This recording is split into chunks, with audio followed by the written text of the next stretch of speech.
Olá, eu sou o professor Bispoeto, seu professor de língua portuguesa. Domingo é dia de passeio de Bispoeta.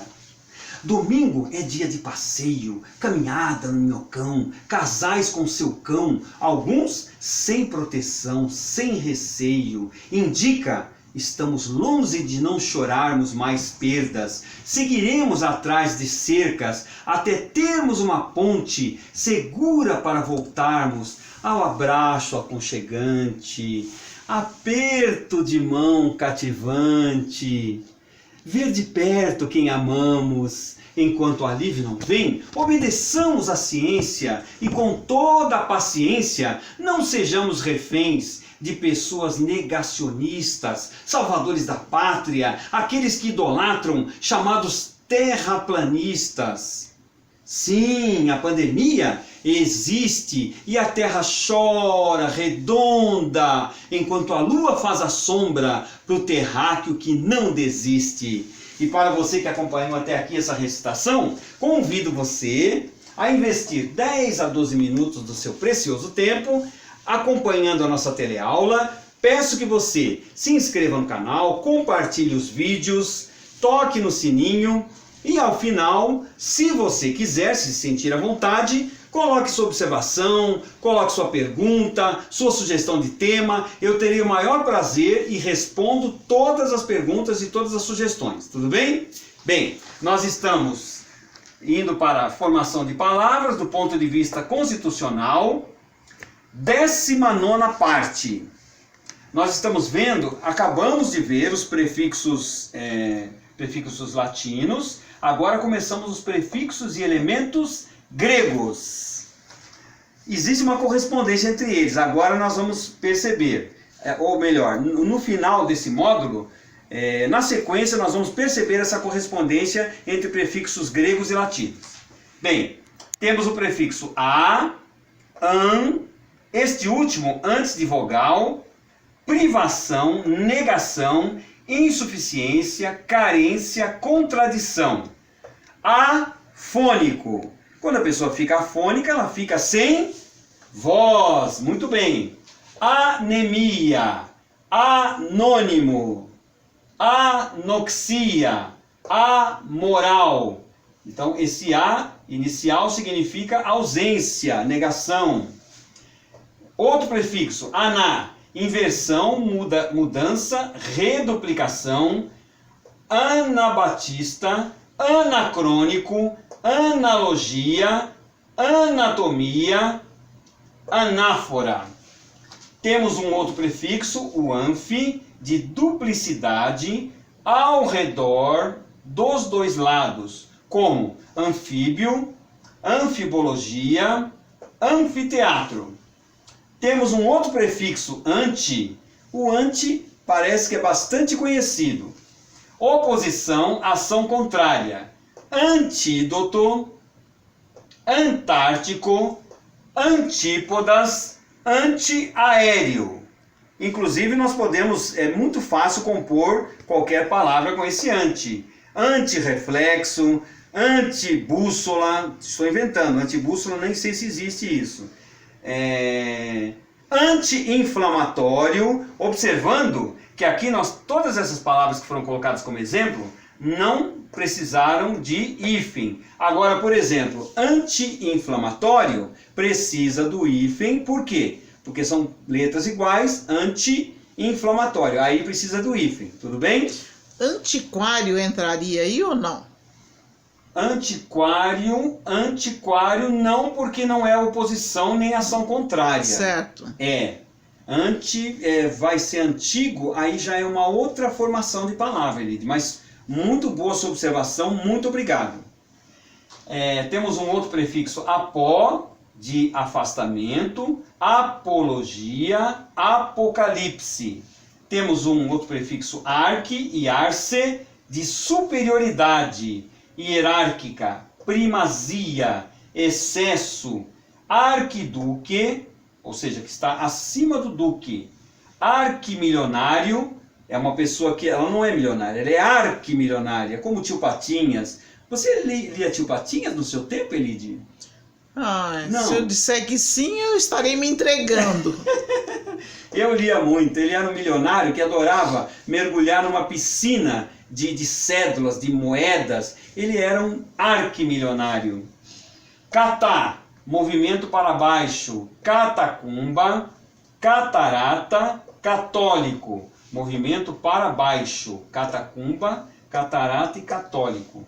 Depois tem o de duplicidade, intensidade, como dilema, dissílabo, ditongo. Dissílabo está bem claro aqui que são duas sílabas. Ditongo, que é o encontro de uma vogal mais uma semivogal, conforme nós já vimos na parte de fonética e fonologia. Dia, di, através de, diálogo, diagrama. Olhem essa observação como é importante. Pensando-se que diálogo é conversa de dois, quando na verdade não é bem assim, tem-se empregado erradamente triálogo. Já ouviu isso, Elide? Triálogo? Eu também desconhecia. Para conversa de três. Mas não, esse dia aqui não é de dois, não, de diálogo. É através de. Então é um diálogo que pode ser entre várias pessoas. É um entendimento, é uma busca de um diálogo. Dis, dificuldade, dispepsia, disenteria. E tem um outro prefixo aqui, um ek, ou exo e ecto. De exterioridade, movimento para fora, separação. Eczema, exegese. Aqui eu preferi ler como exegese, mas algumas pessoas preferem exegese, que acho que fica mais difícil ainda a pronúncia. Eu acho que é mais cômodo para o meu aparelho fonador falar exegese. Exegese. Assim como êxodo. É muito melhor falar êxodo do que falar êxodo.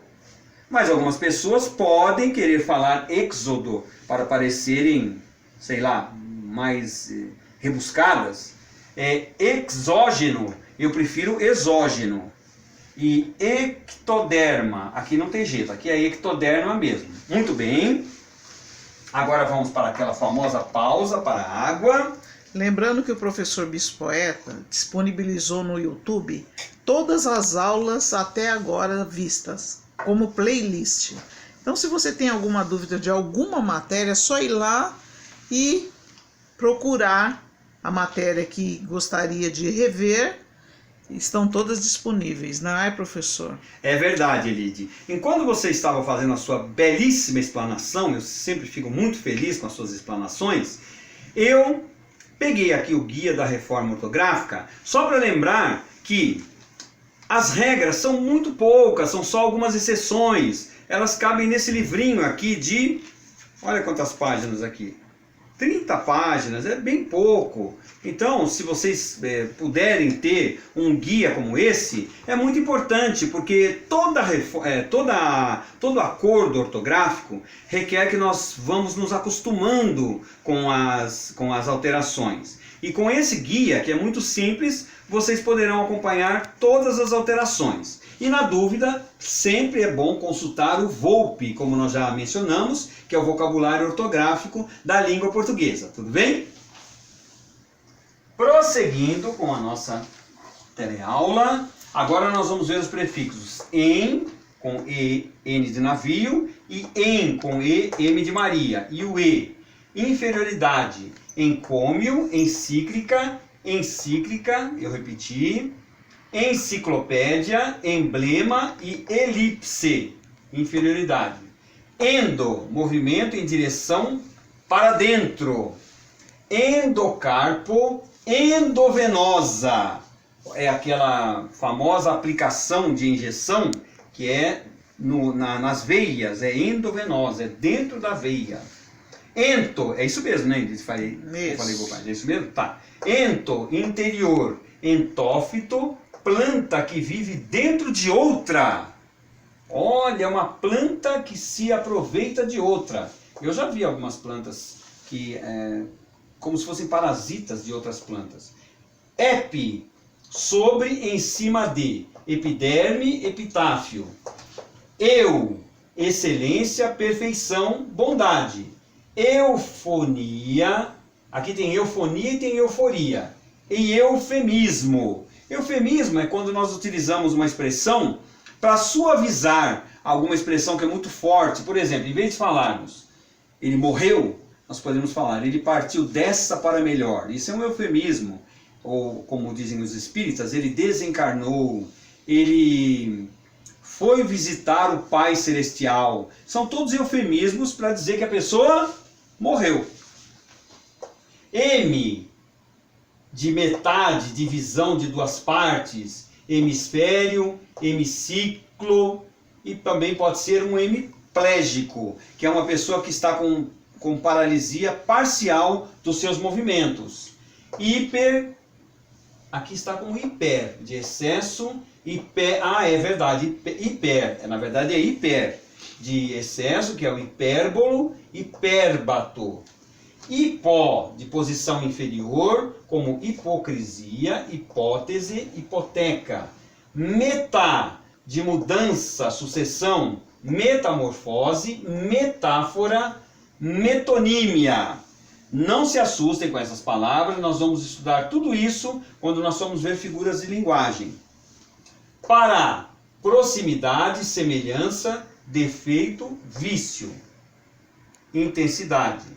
Parábola, paradigma ou paralela. Outro prefixo, peri, em torno de, perímetro, em vez de perímetro que eu já tinha colocado, periferia e periscópio. Pró, anterioridade de prólogo, prognóstico, profeta. Temos o prós também, que é adjunção em adição a. Prosélito, prosódia. Temos o proto, que é o início, começo, anterioridade, como em protótipo, proto-história, proto-mártir.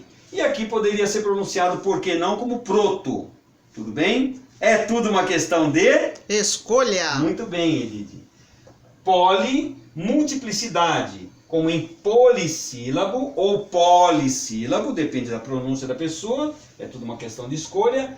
Politeísmo ou politeísmo, como quiser.